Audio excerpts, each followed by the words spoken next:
Hello bachchon, let's read this question and the question says that can we construct a rectangle whose diagonal is known?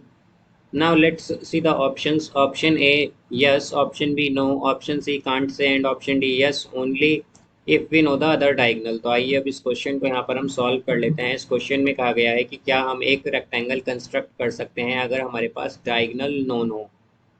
तो यहाँ पर हम की concept use करेंगे, concept that diagonals. तो हमारे पास जो डायगनल्स होती हैं एक रेक्टेंगल की, of a rectangle are equal, diagonals of a rectangle are equal. तो ये हमारे पास क्या होती हैं, इक्वल होती हैं। अब यहाँ पर हम अगर देखें कि हमारे पास अगर एक रेक्टेंगल हो इस तरह से, तो रेक्टेंगल की प्रॉपर्टी क्या होती है कि उसमें अपोजिट साइड्स इक्वल होती हैं हमारे पास।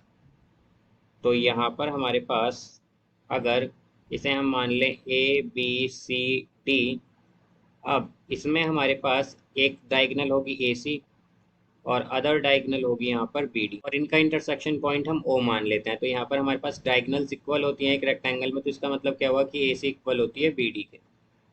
अब यहाँ से हम अगर देखें कि हमारे पास डायगोनल्स क्या करते हैं, एक दूसरे को बाइसेक्ट भी करती हैं यहाँ पर रेक्टेंगल में। तो क्या होता है कि diagonals bisect each other, bisect each other. अब यहाँ पर हमारे पास डायगोनल्स अगर यहाँ बाइसेक्ट करेंगी तो हम क्या कह सकते हैं कि हमारे पास ए ओ जो है वो इक्वल होगा ओ सी के, और हम ये भी कह सकते हैं कि ये दोनों इक्वल होंगे ए सी बाई टू के। इसी तरह हमारे पास बी ओ जो है वो इक्वल होगी ओ डी के और ओ डी के यहाँ पर, और ये दोनों इक्वल होंगे बी डी बाई टू के।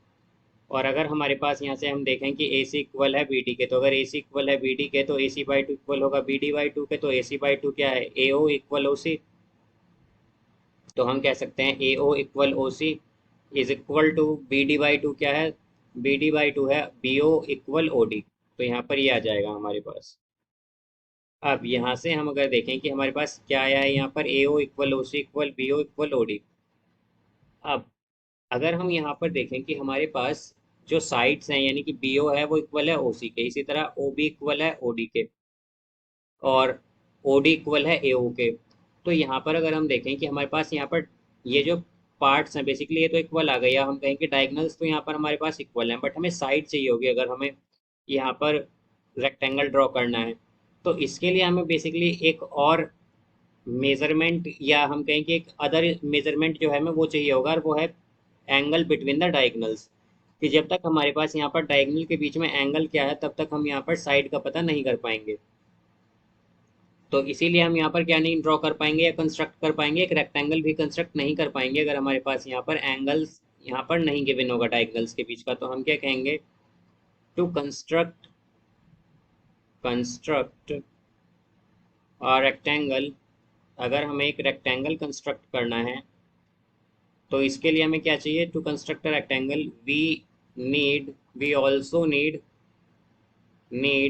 Angle between the diagonals, angle between diagonals. कि डायगनल के बीच में क्या एंगल है वो भी हमें पता होना चाहिए यहाँ पर, तभी हम इस कंडीशन में अगर हमें डायगनल गिवन है तो उन डायगनल के साथ हमें डायगनल के बीच का अगर एंगल भी पता होगा तभी हम क्या कर पाएंगे, यहाँ पर एक रेक्टेंगल कंस्ट्रक्ट कर पाएंगे, वरना नहीं कर पाएंगे। क्योंकि इस कंडीशन में हम अभी यहाँ पर साइड का पता नहीं कर पाएंगे कि साइड क्या है हमारे पास रेक्टेंगल की। तो हम क्या कहेंगे कि ये क्या है हमारे पास, ये हमारे पास इनकरेक्ट हो जाएगा, बिकॉज हम रेक्टेंगल यहाँ पर कंस्ट्रक्ट नहीं कर पाएंगे। और हमसे यही पूछा था कि हम कंस्ट्रक्ट कर पाएंगे या नहीं, तो हम क्या कहेंगे, ऑप्शन बी नो, कि हम यहाँ पर कंस्ट्रक्ट नहीं कर पाएंगे। So I hope you understood it well. Best of luck, thank you.